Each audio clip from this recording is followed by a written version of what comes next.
33년의 피땀이 담긴 퇴직금이 나오자마자 가족이라는 이름의 약탈자들이 달려들고 있었습니다. 이것은 단순한 돈 문제가 아니었습니다. 자신의 인생 전체가 부정당하는 기분이었습니다. 강석 씨는 대답 대신 자리에서 일어났습니다. 생각 좀 해보자. 그의 뒷모습 위로 아들의 투덜거림과 아내의 한숨소리가 무겁게 내려앉았습니다. 강석 씨는 아파트 베란다로 나가 저 멀리 지는 노을을 바라보았습니다. 이제 막 시작된 그의 은퇴는 축복이 아니라 가장 처절한 가족 갈등의 시작이었습니다. 아들 내외가 돌아간 밤 아파트 안에는 죽음보다 더 지독한 정적이 찾아왔습니다. 강석 씨는 거실 소파에 앉아 TV 소리조차 켜지 못한 채 어둠 속에 잠겨 있었습니다. 아내와 아들이 안방에서 도어락 비밀번호를 바꾸네 마네, 인감도장을 찾네 마네 하며 소근거리는 소리를 듣는 순간 강석 씨는 온몸의 피가 차갑게 식는 것을 느꼈습니다. 33년을 함께 산 아내였습니다. 자식놈은 제 살을 깎아 키운 자식이었고요.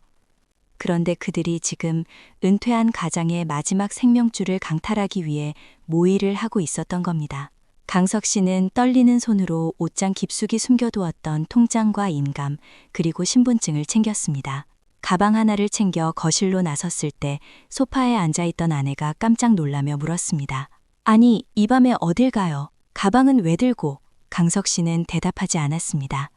대답할 가치조차 느끼지 못했습니다. 그저 차가운 눈빛으로 아내를 한번 쳐다보고는 현관문을 박차고 나왔습니다. 뒤에서 여보, 강석 씨 하고 부르는 소리가 들렸지만 그는 뒤도 돌아보지 않았습니다. 밖에는 장대비가 쏟아지고 있었습니다. 안양의 밤거리는 축축하고 어두웠습니다. 강석 씨는 갈 곳이 없었습니다. 평생 직장과 집밖에 모르고 살았던 그에게 가족을 떠난 세상은 거대한 암흑이었습니다. 그는 찜질방 구석에 자리를 잡고 누웠습니다. 주변의 코 고는 소리와 시끄러운 소음 속에서 강석 씨는 생전 처음으로 혼자라는 공포와 마주했습니다. 하지만 공포보다 큰 것은 분노였습니다. 내가 어떻게 산 인생인데, 내가 누구 때문에 그 수모를 견뎠는데, 억울함에 가슴이 터질 것 같았습니다. 밤새 뜬 눈으로 밤을 지새운 강석 씨는 날이 밝자마자 시청 근처에서 오래 알고 지낸 법무사 후배를 찾아갔습니다. 이봐, 내가 내 퇴직금을 지키고 싶은 게 아니야. 나를 사람 취급 안 하는 저 괴물들로부터 나를 보호하고 싶은 거네. 방법이 없겠나? 후배 법무사는 안경을 고쳤으며 서류 몇 장을 꺼냈습니다. 선배님, 요즘 이런 일이 워낙 많습니다. 자식들이 부모 재산 상속 문제로 멀쩡한 분을 치매로 몰거나 대출을 강요하는 경우요. 우선 성년 후견인 사전 예약을 하시고 퇴직금은 아예 노후 안심신탁에 넣어버리십시오.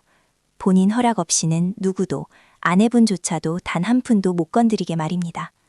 그 말을 듣는 순간 강석 씨의 눈에선 뜨거운 눈물이 쏟아졌습니다. 내 집을 지키기 위해, 내 돈을 지키기 위해 법의 방패 뒤로 숨어야 하는 현실이 너무나 비참했습니다. 하지만 그는 단호했습니다. 여기서 무너지면 자신의 남은 20, 30년의 노후는 요양원의 차가운 침대 위에서 끝날 것임을 직감했기 때문입니다. 강석 씨는 그 자리에서 모든 서류에 도장을 찍었습니다. 그리고 아내와 아들에게 단 한 줄의 문자를 보냈습니다. 퇴직금은 국가에 신탁했다. 이제 내 허락 없이는 누구도 그 돈에 손댈 수 없다. 나를 찾지 마라.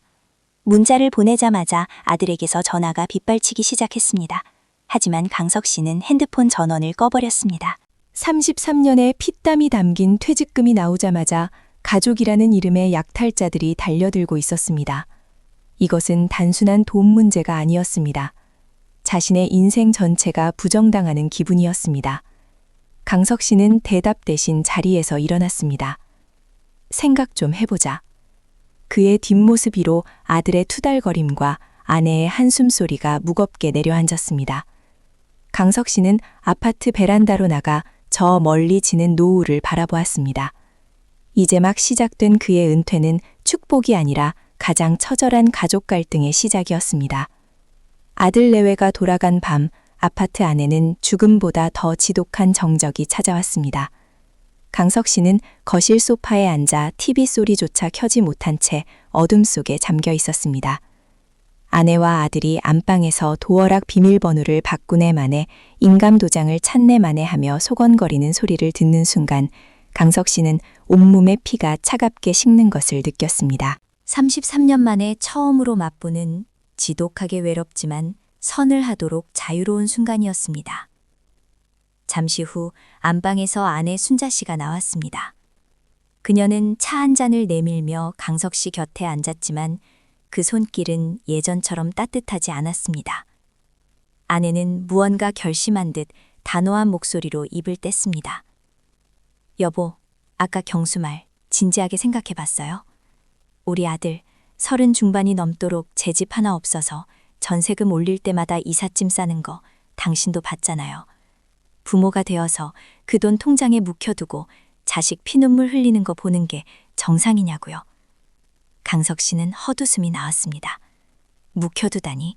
그 돈이 어떤 돈인지 당신이 몰라서 그래?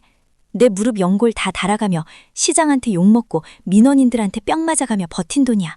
우리 노후 자금이라고. 우리 아파트 대출금도 아직 7천만 원이나 남았어. 그러자 아내의 목소리가 날카롭게 변했습니다. 대출금이야 연금 나오는 걸로 조금씩 갚으면 되잖아요. 당신 참 이기적이다. 당신 퇴직금이라고 당신 마음대로 하겠다는 거야? 나도 30년 넘게 당신 뒷바라지하며 이 집 지켰어. 내 지분도 있는 거 아니냐고. 아내의 입에서 지분이라는 단어가 나오는 순간 강석 씨는 심장이 덜컥 내려앉았습니다. 평생 동지라고 믿었던 아내가 아들의 편에 서서 자신을 이기적인 노인네로 몰아세우고 있었습니다.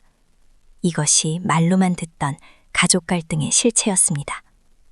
돈 앞에서는 30년의 부부 정도 한낱 종이장보다 가벼웠습니다. 다음 날부터 집안은 소리 없는 전쟁터가 되었습니다. 아내는 식사 준비를 거부했고 집안의 공기는 얼음장처럼 차가워졌습니다. 그러던 중 아들이 다시 찾아왔습니다. 이번에는 빈손이 아니었습니다. 효도 계약서라는 핵에 망측한 종이 뭉치를 들고 왔죠. 아버지, 정 불안하시면 이거 쓰세요. 제가 매달 생활비 100만 원씩 꼭 드리고 나중에 두 분 편찮으시면 제가 끝까지 책임지겠다는 각서예요. 공증까지 받을게요. 그러니까 제발 그 돈 좀 풀어주세요. 이번 기회 놓치면 저 정말 죽고 싶을 것 같아요. 아들은 급기야 무릎을 꿇고 눈물을 흘리기 시작했습니다. 며느리는 옆에서 손수건을 건네며 흐느꼈고 아내는 아들의 어깨를 감싸 안으며 강석 씨를 독사고듯 쏘아보았습니다.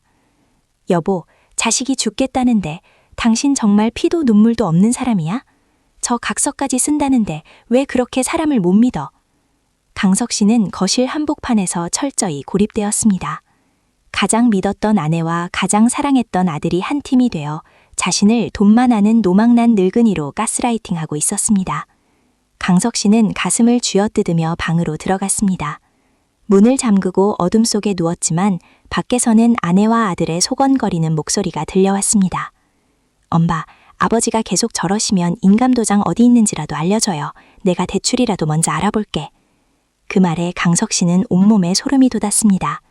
내 집, 내 가족, 내 은퇴의 꿈, 모든 것이 자식의 탐욕과 아내의 변심 속에서 산산조각하고 있었습니다. 강석 씨는 결심했습니다. 이대로는 안 된다고. 내 인생을 지키기 위해서는 이 가족이라는 이름의 약탈자들로부터 도망쳐야 한다고 말입니다.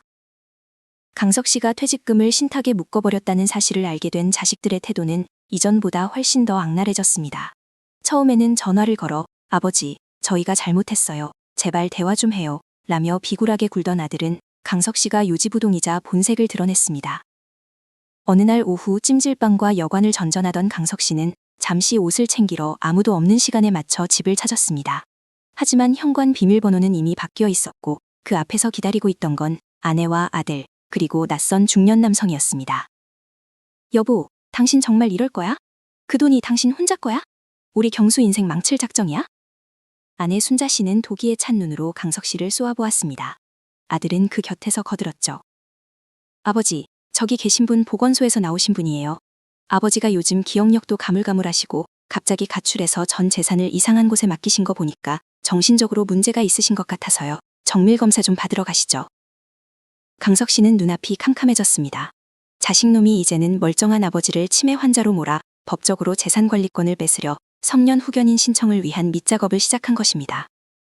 옆에 선 남자는 사설복지기관의 감정사였습니다. 경수야, 네가 정녕 사람이냐? 네가 내 아들이 맞아? 강석 씨야. 목소리가 파르르 떨렸습니다. 33년의 피땀이 담긴 퇴직금이 나오자마자 가족이라는 이름의 약탈자들이 달려들고 있었습니다. 이것은 단순한 돈 문제가 아니었습니다. 자신의 인생 전체가 부정당하는 기분이었습니다. 강석 씨는 대답 대신 자리에서 일어났습니다. 생각 좀 해보자. 그의 귓모습 위로 아들의 투덜거림과 아내의 한숨소리가 무겁게 내려앉았습니다. 강석 씨는 아파트 베란다로 나가 저 멀리 지는 노을을 다보았습니다. 이제 막 시작된 그의 은퇴는 축복이 아니라 가장 처절한 가족 갈등의 시작이었습니다. 아들 내외가 돌아간 밤, 아파트 안에는 죽음보다 더 지독한 정적이 찾아왔습니다. 강석 씨는 거실 소파에 앉아 TV 소리조차 켜지 못한 채 어둠 속에 잠겨 있었습니다. 아내와 아들이 안방에서 도어락 비밀번호를 바꾸네 마네, 인감도장을 찾네 마네 하며 소곤거리는 소리를 듣는 순간 강석 씨는 온몸을 피가 차갑게 식는 것을 느꼈습니다.